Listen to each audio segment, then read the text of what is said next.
सोचो, एक दिन तुम्हारे दिमाग में एक गजब का आइडिया आता है। तुम सोचते हो, वाह, ये तो कमाल का कॉन्सेप्ट है। लेकिन फिर तुम्हें शक होने लगता है, क्या ये सच में अच्छा आइडिया है? तुम डर जाते हो, उसे आजमाने की हिम्मत नहीं जुटा पाते और धीरे धीरे वो आइडिया धुंधला पड़ने लगता है। अब कुछ महीने बाद तुम देखते हो कि वही आइडिया किसी और ने दुनिया के सामने ला दिया है, बिल्कुल वैसे ही जैसे तुमने सोचा था। अब सवाल उठता है, क्या ये सिर्फ इत्तेफाक था या फिर आइडियाज़ की भी अपनी एक जादुई दुनिया होती है? एलिजाबेथ गिलबर्ट की किताब बिग मैजिक कहती है कि आइडियाज़ सिर्फ हमारे दिमाग में नहीं आते, वो एक एनर्जी की तरह होते हैं जो सही इंसान की तलाश में होते हैं। अगर तुम उसे अपनाने के लिए तैयार नहीं होते तो वो आगे बढ़ जाते हैं किसी और के पास। इसे समझने के लिए एक असली कहानी सुनो, खुद एलिजाबेथ गिलबर्ट की लाइफ से। आइडियाज़ की जादुई दुनिया, एलिजाबेथ गिलबर्ट की खुद की कहानी। एलिजाबेथ को एक नोवेल का आइडिया आया था। वो एक रोमांचक कहानी थी, ब्राज़ील के जंगलों में एक महिला की साहसिक यात्रा, जहां उसे कई रहस्यमयी घटनाओं का सामना करना पड़ता है। उन्होंने इस आइडिया पर कुछ समय तक काम किया, लेकिन फिर जिंदगी के और कामों में उलझ गईं। धीरे धीरे उन्होंने उस पर ध्यान देना बंद कर दिया। अब कमाल की बात देखो, कुछ सालों बाद उनकी एक दोस्त एन पैचेट से मुलाकात हुई, जो खुद भी एक लेखिका थीं। बातचीत के दौरान एन पैचेट ने अपने नए नोवेल का प्लॉट शेयर किया। एक महिला ब्राज़ील के जंगलों में एक मिशन पर जाती है और वहां उसे कई रहस्यमयी घटनाओं का सामना करना पड़ता है। एलिजाबेथ ये सुनकर हैरान रह गईं। क्या ये तो वही आइडिया है जो मैंने सालों पहले सोचा था?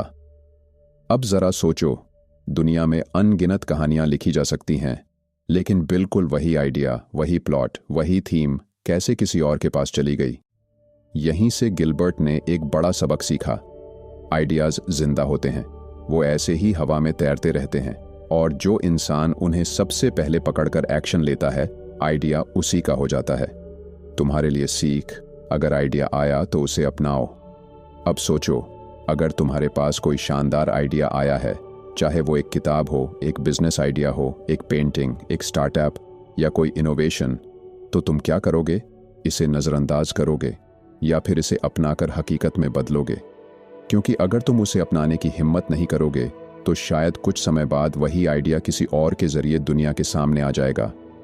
अगर आपने हमारे चैनल को अभी तक सब्सक्राइब नहीं किया है तो इससे पहले कि आप इस वीडियो में खो जाएं, इमीडिएटली चैनल को सब्सक्राइब कर लें और वीडियो को लाइक करना न भूलें। हमारा चैनल YouTube के बेस्ट बुक समरी चैनल्स में से एक है। हमारी वीडियो कभी थोड़ी लंबी हो सकती है क्योंकि हम वीडियो और बुक के कंटेंट में कभी भी कंप्रोमाइज़ नहीं करते, इसीलिए इस ऑडियो बुक को अंत तक सुनना ज़रूरी है। अगर आपको यह वीडियो पसंद आए तो इसे सभी ज़रूरतमंद लोगों के साथ शेयर करना न भूलें।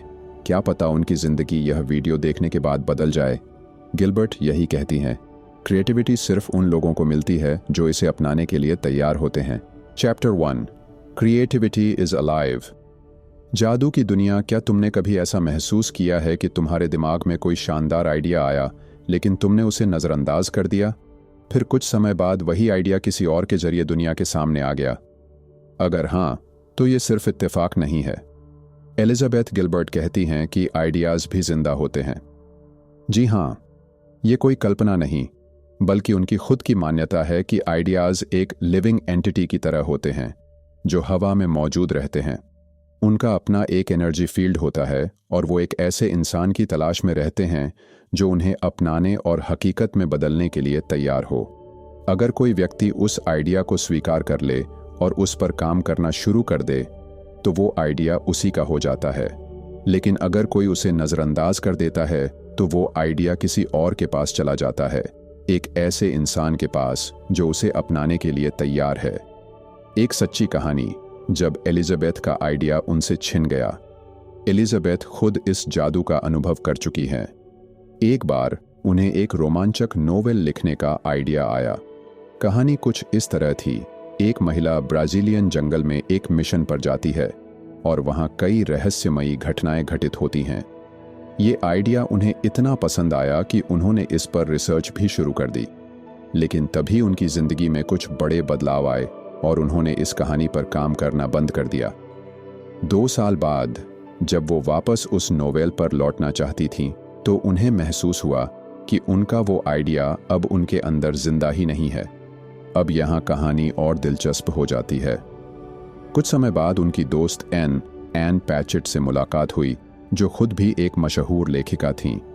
बातचीत के दौरान एन पैचेट ने कहा कि वो एक नई किताब पर काम कर रही हैं।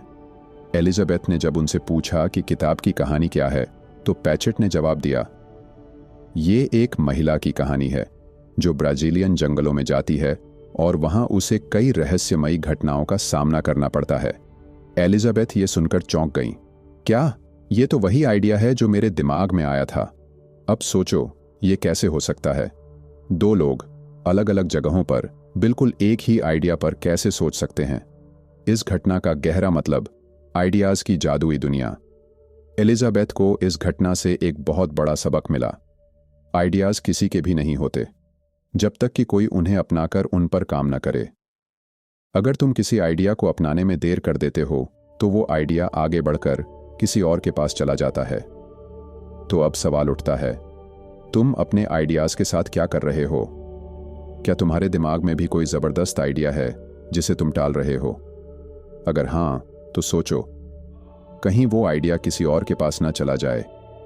तुम्हारे लिए सीख, जब आइडिया आए तो उस पर काम करो।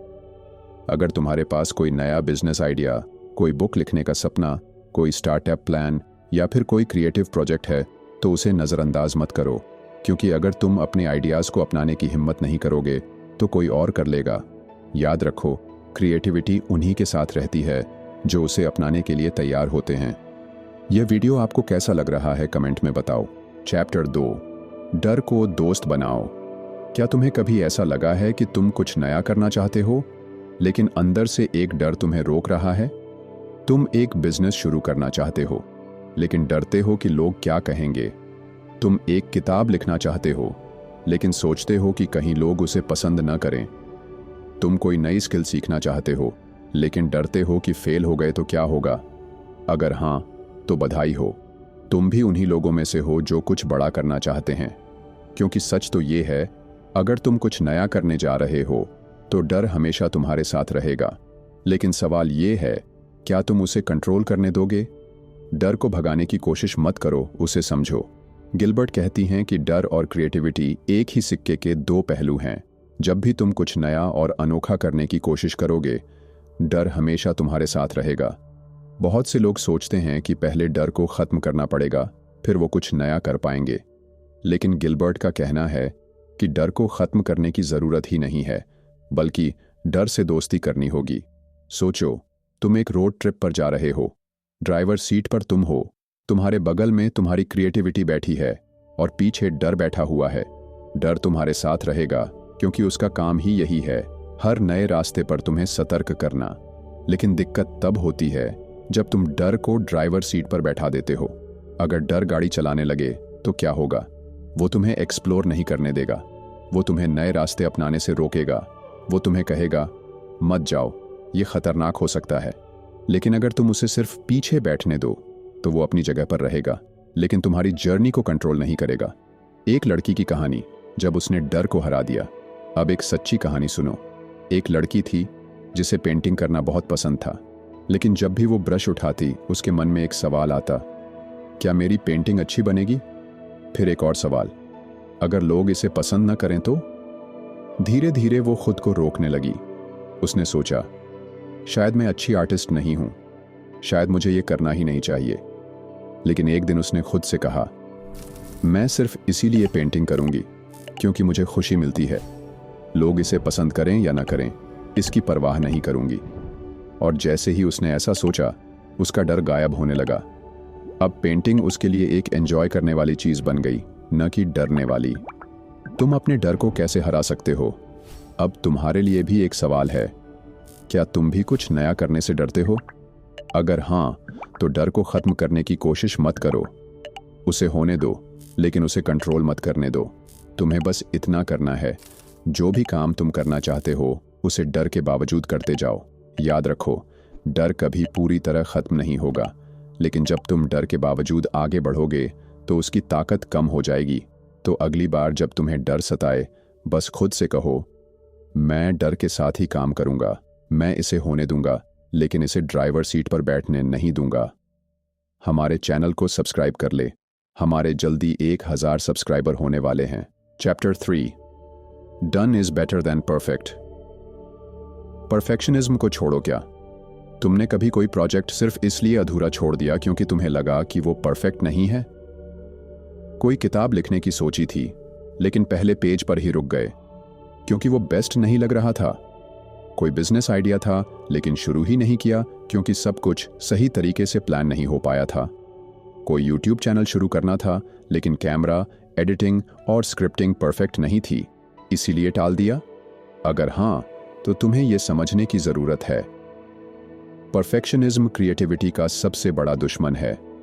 परफेक्शन का पीछा करना तुम्हारी क्रिएटिविटी को क्यों मार देता है? गिलबर्ट कहती हैं कि बहुत से लोग कुछ नया करने से पहले ही हार मान लेते हैं क्योंकि उन्हें लगता है कि उनका काम परफेक्ट नहीं होगा। लेकिन सच्चाई ये है कि कुछ करना कुछ न करने से 1000 गुना बेहतर है। अगर तुम हमेशा अपने काम को परफेक्ट बनाने की कोशिश करोगे तो शायद तुम कभी शुरू ही नहीं कर पाओगे। गिलबर्ट की कहानी, जब उन्होंने परफेक्शन छोड़कर इम्परफेक्ट लेकिन कंप्लीट को चुना। एलिजाबेथ गिलबर्ट खुद परफेक्शनिज्म की इस जाल में फंस चुकी थीं। जब उन्होंने अपनी पहली किताब लिखनी शुरू की तो वो हर चैप्टर को परफेक्ट बनाने में लगी रहीं। हर वाक्य को बार बार एडिट करतीं, हर पैराग्राफ को दोबारा लिखतीं, हर पेज पर घंटों खर्च कर देतीं। परिणाम क्या हुआ? महीनों बीत गए, लेकिन किताब आगे नहीं बढ़ी। फिर उन्होंने खुद से एक सवाल किया, क्या मैं सच में एक राइटर बनना चाहती हूं या सिर्फ एक परफेक्शनिस्ट? उस दिन उन्होंने फैसला किया कि वो परफेक्शन के पीछे भागने की बजाय इम्परफेक्ट लेकिन कंप्लीट काम को तवज्जो देंगी। और जब उन्होंने ऐसा किया तो उनकी किताब आखिरकार खत्म हो गई और पब्लिश भी हो गई। परफेक्शनिज्म से कैसे बाहर निकला जाए? अब तुम सोच रहे होगे, लेकिन अगर मैं परफेक्ट काम नहीं करूंगा तो लोग क्या कहेंगे? यही सोच तुम्हें रोक रही है। याद रखो, इस दुनिया में कोई भी चीज 100% परफेक्ट नहीं होती। कोई भी लेखक अपनी पहली ड्राफ्ट में बेस्ट बुक नहीं लिखता। कोई भी बिजनेसमैन अपनी पहली कोशिश में परफेक्ट कंपनी नहीं बनाता। कोई भी आर्टिस्ट अपनी पहली पेंटिंग में मास्टरपीस नहीं बना पाता। जो लोग सफल होते हैं वो इसलिए नहीं कि उनका काम परफेक्ट होता है, बल्कि इसलिए कि वो काम को पूरा करते हैं, फिर धीरे धीरे सुधार करते हैं। तुम्हारे लिए सवाल, क्या परफेक्शनिज्म तुम्हें रोक रहा है? अब खुद से पूछो, क्या तुम किसी प्रोजेक्ट को सिर्फ इसलिए शुरू नहीं कर रहे क्योंकि वो परफेक्ट नहीं लगेगा? क्या तुम किसी नई स्किल को इसलिए नहीं सीख रहे क्योंकि तुम्हें लगता है कि तुम उसमें बेस्ट नहीं होगे? क्या तुम कोई क्रिएटिव काम इसलिए नहीं कर रहे क्योंकि तुम्हें डर है कि लोग उसे जज करेंगे? अगर हाँ, तो आज से ये सोच बदल दो, क्योंकि परफेक्शन का पीछा करने से क्रिएटिविटी खत्म हो जाती है। अगर तुम आगे बढ़ना चाहते हो तो परफेक्शन छोड़ो और एक्शन लो। याद रखो, बेहतर कर लिया तो पूर्ण किया। चौथी चैप्टर, जॉय के लिए बनाओ, ना कि पैसों के लिए मत बनाओ। क्या तुमने कभी सोचा है कि तुम्हें जो भी चीज़ पसंद है वो सिर्फ तभी वैल्यूएबल मानी जाती है जब उससे पैसे आएं? अगर तुम लिखते हो तो लोग पूछते हैं, कितने पैसे कमा रहे हो? अगर तुम पेंटिंग करते हो तो लोग कहते हैं, क्या इससे कोई इनकम होती है? अगर तुम YouTube वीडियो बनाते हो तो पहला सवाल होता है, मोनेटाइज हुआ या नहीं?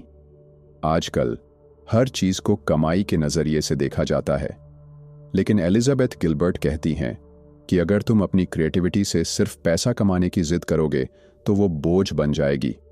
क्रिएटिविटी को पैसों से मत जोड़ो। गिलबर्ट का मानना है कि क्रिएटिविटी एक रिलेशनशिप की तरह होती है। अगर तुम उससे केवल पैसे के लिए जुड़े हो तो ये रिश्ता टिक नहीं पाएगा। सोचो, अगर तुम अपने किसी दोस्त से सिर्फ तभी मिलते हो जब तुम्हें उससे कोई फायदा हो, तो क्या वो रिश्ता मजबूत रहेगा? बिल्कुल नहीं। इसी तरह, अगर तुम अपनी क्रिएटिविटी को सिर्फ पैसा कमाने का जरिया मानोगे तो धीरे धीरे उसका जादू खत्म हो जाएगा। गिलबर्ट की कहानी, जब उन्होंने पैसे की चिंता छोड़ दी। गिलबर्ट ने अपनी सबसे मशहूर किताब ईट प्रे लव लिखने से पहले कई किताबें लिखी थीं, लेकिन उनमें से कोई भी बड़ी हिट नहीं हुई थी। अगर वो सिर्फ पैसे के लिए लिखतीं तो शायद उन्होंने लिखना छोड़ दिया होता, लेकिन उन्होंने ऐसा नहीं किया। क्यों? क्योंकि लिखना उनके लिए एक ज़रूरत थी, न कि सिर्फ एक करियर ऑप्शन। उनका कहना था, मैं लिखना कभी बंद नहीं करूंगी, चाहे मेरी किताबें बिकें या नहीं। यही सोच उन्हें आगे बढ़ाती रही और फिर एक दिन ईट प्रे लव ने उनकी जिंदगी बदल दी। आज वो दुनिया की सबसे सक्सेसफुल राइटर्स में से एक हैं, क्योंकि उन्होंने अपनी क्रिएटिविटी को पैसे की चिंता से नहीं जोड़ा। क्या तुम्हें भी ऐसा महसूस होता है? अब खुद से पूछो, क्या तुम किसी काम को सिर्फ इसलिए छोड़ने वाले हो क्योंकि उससे अभी पैसे नहीं मिल रहे? क्या तुमने कोई स्किल सिर्फ इसलिए नहीं सीखी क्योंकि लोग कहते हैं कि इससे पैसा नहीं आएगा? क्या तुम कोई क्रिएटिव काम सिर्फ इसलिए नहीं कर रहे क्योंकि तुम्हें डर है कि ये फाइनेंशियली स्टेबल नहीं है? अगर हाँ, तो शायद तुम्हें अपनी सोच बदलनी होगी। क्रिएटिविटी को कैसे अपनाएं बिना पैसे की चिंता किए? 1. पहले अपने लिए बनाओ। अगर तुम लिखते हो, म्यूजिक बनाते हो, पेंटिंग करते हो या कुछ भी क्रिएटिव करते हो, तो उसे पहले खुद के लिए करो। पैसा बाद में आएगा। 2. पैसों की उम्मीद से बचो, लेकिन पैसे कमाने के लिए तैयार रहो। गिलबर्ट कहती हैं, क्रिएटिविटी तुम्हारी जिम्मेदारी है, लेकिन उससे पैसा आएगा या नहीं, ये उसकी जिम्मेदारी है। 3. दूसरों की राय से मत डरो। लोग हमेशा कहेंगे कि इससे कुछ नहीं होगा, लेकिन याद रखो, जो लोग महान बनते हैं वो दूसरों की राय से ज्यादा अपने पैशन पर भरोसा करते हैं। असली सवाल, क्या तुम क्रिएटिविटी के लिए पैशन रखते हो या सिर्फ पैसा कमाना चाहते हो? अगर तुम किसी चीज को दिल से करना चाहते हो तो उसे करो, बिना इस चिंता के कि पैसा कब आएगा, क्योंकि अगर तुम्हारा काम सच में अच्छा है तो दुनिया खुद उसकी कीमत समझेगी। याद रखो, अगर तुम अपने दिल की सुनकर काम करोगे तो पैसा अपने आप तुम्हारे पीछे आएगा, लेकिन अगर तुम सिर्फ पैसे के लिए काम करोगे तो ना पैसा आएगा ना खुशी। चैप्टर 5, क्रिएटिविटी को लाइटली लो। क्या तुम्हें कभी ऐसा महसूस हुआ है कि क्रिएटिविटी एक बहुत बड़ा प्रेशर बन गई है? तुम कोई आर्ट बना रहे हो, लेकिन हर लाइन पर सोच रहे हो, क्या ये परफेक्ट है? तुम कोई किताब लिख रहे हो, लेकिन हर पैराग्राफ पर अटक रहे हो, क्या ये लोगों को पसंद आएगा? तुम कोई नया प्रोजेक्ट शुरू कर रहे हो, लेकिन हर कदम पर डर रहे हो, अगर ये अच्छा नहीं हुआ तो?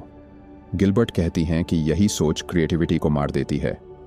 जब हम किसी चीज़ को बहुत ज़्यादा सीरियस ले लेते हैं तो उसमें से मस्ती और एक्सपेरिमेंट करने की आज़ादी खत्म हो जाती है। क्रिएटिविटी को खेल की तरह लो, न कि जिम्मेदारी की तरह। गिलबर्ट हमें सिखाती हैं कि क्रिएटिविटी को बहुत भारी मत बनाओ। जब तुम किसी चीज़ को खेल की तरह लेते हो तो वो ज़्यादा नेचुरल और आसान लगने लगती है। सोचो, जब बच्चे ड्राइंग करते हैं तो वो परफेक्शन की परवाह नहीं करते। जब कोई म्यूजिशियन म्यूजिक कंपोज करता है तो वो पहले मस्ती करता है, फिर परफेक्शन की सोचता है। लेकिन जैसे जैसे हम बड़े होते हैं, हमें सिखाया जाता है कि सिर्फ बेस्ट काम ही वैल्यू रखता है, और यही सोच हमें रोक देती है। पिकासो की कहानी, जब क्रिएटिविटी खेल बन जाती है। एक बार की बात है, एक औरत ने महान पेंटर पाब्लो पिकासो से कहा, सर, आप मेरी पेंटिंग सिर्फ 5 मिनट में बना रहे हैं, लेकिन इसके लिए इतने पैसे क्यों मांग रहे हैं? पिकासो मुस्कुराए और जवाब दिया, मैडम, इसे बनाने में मुझे 5 मिनट नहीं 50 साल लगे हैं। इसका मतलब क्या है? पिकासो ने अपनी पूरी जिंदगी क्रिएटिविटी के साथ खेलते हुए बिताई थी। वो मस्ती करते थे, एक्सपेरिमेंट करते थे, और इसलिए उनकी पेंटिंग्स में जान होती थी। जबकि अगर वो हर बार परफेक्शन का बोझ उठाते तो शायद वो इतने महान आर्टिस्ट नहीं बन पाते। क्या तुम भी क्रिएटिविटी को बहुत सीरियसली ले रहे हो? अब खुद से पूछो, क्या तुम अपने हर काम को इतना परफेक्ट बनाने में लगे हो कि एंजॉय ही नहीं कर रहे? क्या तुम सिर्फ रिजल्ट के बारे में सोच रहे हो, इसलिए प्रोसेस को एंजॉय नहीं कर पा रहे? क्या तुमने अपने पैशन को एक भारी जिम्मेदारी बना लिया है? अगर हाँ, तो गिलबर्ट कहती हैं, क्रिएटिविटी से खेलो, उसे काम मत बनाओ। क्रिएटिविटी को हल्के में लेने के 3 तरीके। 1. एक्सपेरिमेंट करने से मत डरो। हर चीज़ को सही तरीके से करने की कोशिश मत करो। गलतियां करने दो, नया ट्राई करो और मस्ती करो। 2. रिजल्ट पर फोकस मत करो। जब तुम सिर्फ एंजॉय करने के लिए कुछ करते हो तो वो ज़्यादा नेचुरल और असरदार बन जाता है। 3. रिजल्ट पर फोकस मत करो। अपने अंदर के बच्चे को जगाओ। बच्चे जब ड्रॉ करते हैं तो वो डरते नहीं कि कोई उन्हें जज करेगा। अगर तुम भी ऐसे ही काम करोगे तो तुम्हारी क्रिएटिविटी खुलकर सामने आएगी। क्रिएटिविटी को बोझ मत बनाओ, उसे जादू बनने दो। याद रखो, सच्ची क्रिएटिविटी वही होती है जो अंदर से खुशी लाए। अगर तुम सिर्फ रिजल्ट पर फोकस करोगे तो तुम्हारा काम नकली लगेगा, लेकिन जब तुम खेल की तरह उसे एंजॉय करोगे तब असली जादू होगा। तो अगली बार जब तुम कुछ नया करने लगो, खुद से कहो, चलो खेलते हैं। कंक्लूजन, जादू तुम्हारे अंदर है। तो अब तक हमने क्या सीखा? बिग मैजिक हमें बताती है कि क्रिएटिविटी सिर्फ गिने चुने लोगों के पास नहीं होती, बल्कि ये हर इंसान के अंदर होती है, तुम्हारे अंदर भी। लेकिन सवाल ये है, क्या तुम इसे अपनाने के लिए तैयार हो? क्रिएटिविटी एक जादू है जो हर किसी को बुलाती है। एलिजाबेथ गिलबर्ट कहती हैं कि आइडियाज हवा में मौजूद होते हैं। वो एक ऐसे इंसान की तलाश में होते हैं जो उन्हें अपनाए और उन्हें हकीकत में बदले।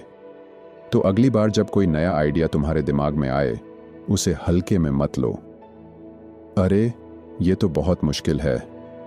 मैं कौन होता हूं ये करने वाला? क्या लोग इसे पसंद करेंगे? ये सब सोचने का टाइम नहीं है। अगर तुम्हें कोई आइडिया आता है तो समझो कि वो तुम्हारे लिए आया है। अगर तुम उसे अपनाने से डरोगे तो वो किसी और के पास चला जाएगा। क्रिएटिविटी को अपनाने की हिम्मत रखो। तुम कोई कहानी लिखना चाहते हो? शुरू करो। तुम्हें कोई बिजनेस आइडिया आया है? उस पर रिसर्च करो। तुम कोई पेंटिंग बनाना चाहते हो? ब्रश उठाओ। तुम्हें यूट्यूब चैनल शुरू करना है? अभी पहला वीडियो रिकॉर्ड करो। क्रिएटिविटी तुमसे सिर्फ एक ही चीज मांगती है, हिम्मत। अगर तुम अपने सपनों को नहीं अपनाओगे तो कोई और अपना लेगा। सोचो, अगर स्टीव जॉब्स ने अपने आइडिया को नज़रअंदाज कर दिया होता तो क्या आज हमारे पास आईफोन होता? अगर जेके रोलिंग ने हैरी पॉटर लिखने का सपना छोड़ दिया होता तो क्या वो आज दुनिया की सबसे फेमस राइटर होती? हर बड़ा इनोवेशन, हर खूबसूरत आर्ट, हर लाइफ चेंजिंग आइडिया किसी के हिम्मत दिखाने से आया है। अब बारी तुम्हारी है। अब मैं तुमसे पूछता हूं, तुम कौन सा क्रिएटिव प्रोजेक्ट शुरू करने वाले हो? कमेंट में बताओ और इस जर्नी को शुरू करने की पहली स्टेप अभी लो। अगर ये वीडियो तुम्हें पसंद आई तो लाइक ही करना मत भूलना। इसे शेयर करो ताकि और लोग भी अपनी क्रिएटिविटी को अपनाने की हिम्मत कर सकें। और अगर तुम ऐसी ही लाइफ चेंजिंग बुक समरी सुनना चाहते हो तो सब्सक्राइब जरूर करो। याद रखो, जादू तुम्हारे अंदर है, बस उसे अपनाने की देर है।